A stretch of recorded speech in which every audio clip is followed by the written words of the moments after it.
Hello, ladies and gentlemen, and welcome back to another episode of Gizmo Joe. You can see a whole bunch of junk in front of me today, and basically, I'm really excited because this is my $25 RetroPie build. Now, just a little background information.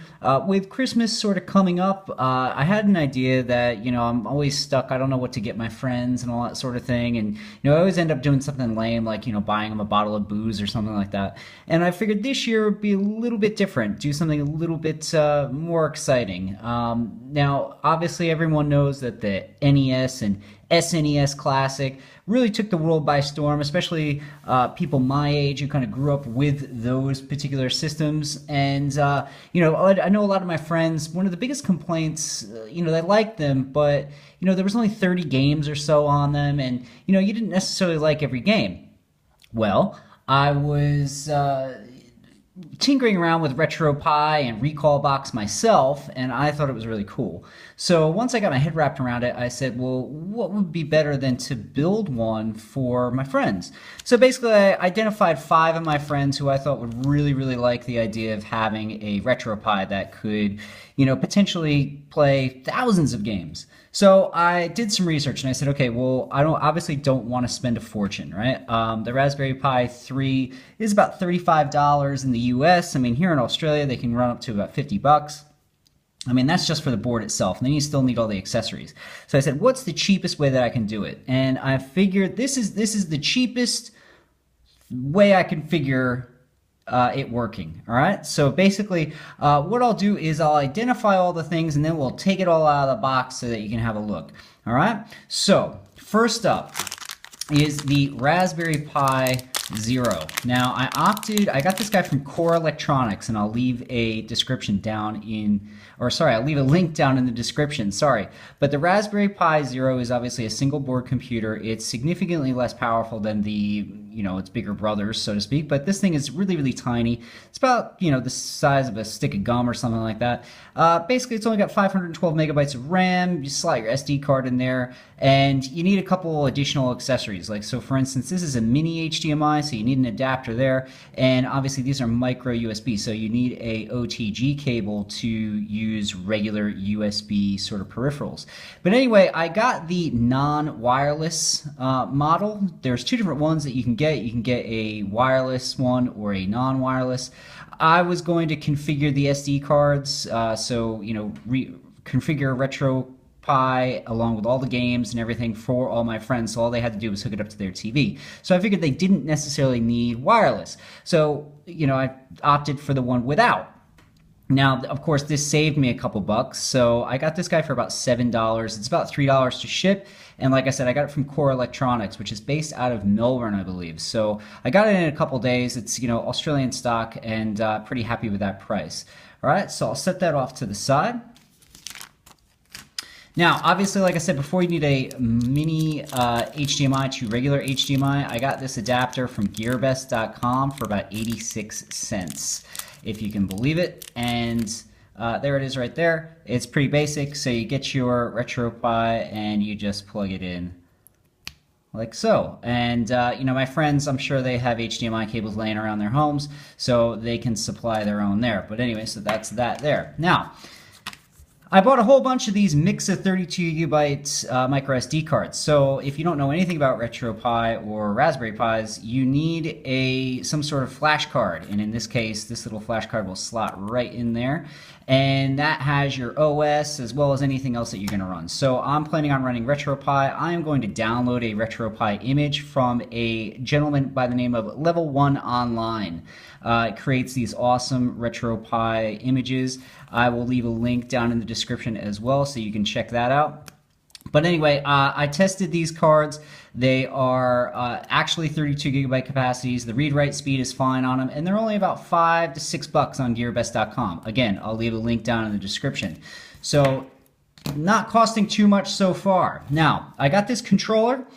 This is also from GearBest.com. I got this for $3.97, so $4. This is, all these prices are in US dollars, by the way.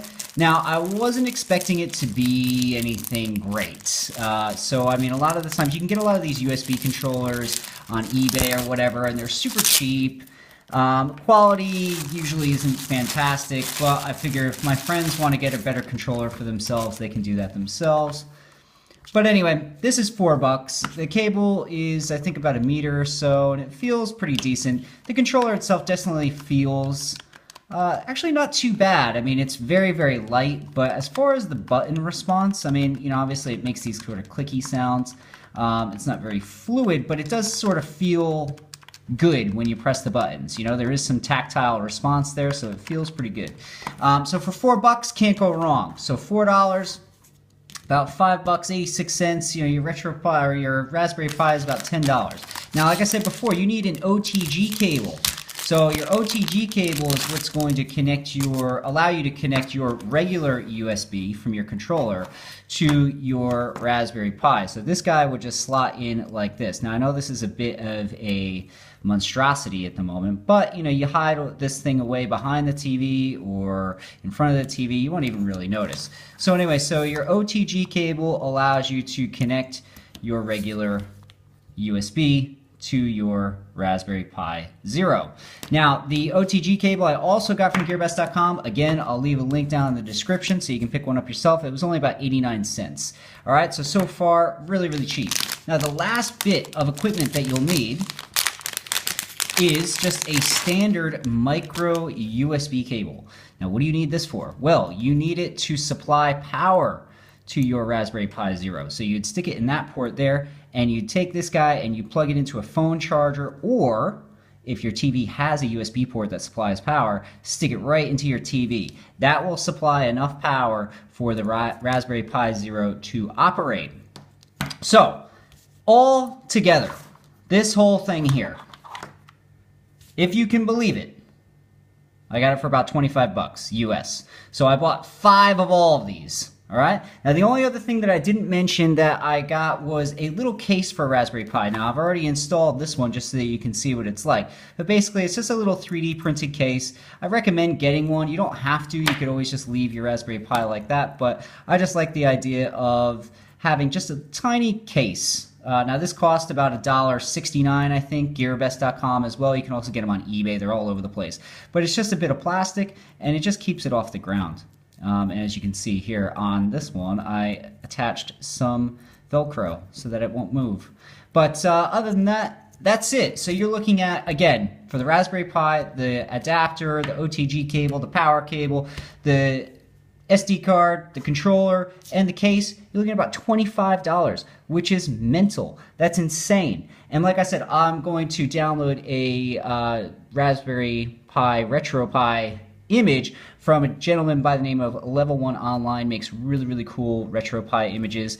And he makes one specifically for the Raspberry Pi Zero.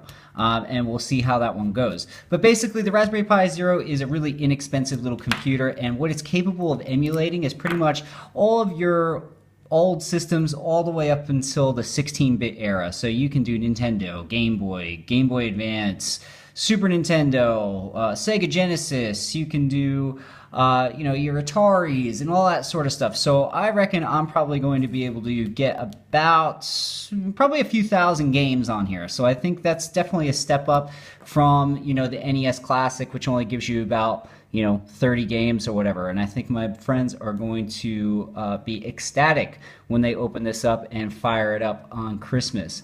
Anyway, if you guys would like to see a video that shows how this guy performs, let me know in the comments. I don't have any plans on making one because I think that there's tons of them out there on YouTube already. I was just really excited because I wanted to show you guys how cheap you could make a RetroPie build. And I mean, for 25 bucks, everyone's got 25 bucks. Everyone can spare 25 bucks. And to, you know, recapture a little bit of your youth, a little bit of your childhood, or discover all these old games for the first time, I think that is an incredible price.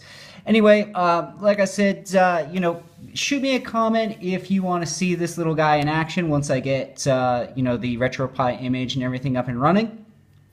Other than that, you know, don't forget to like this video, subscribe, and that's going to do it for this week. My name's Gizmo Joe. Thanks for watching, and I'll catch you next time.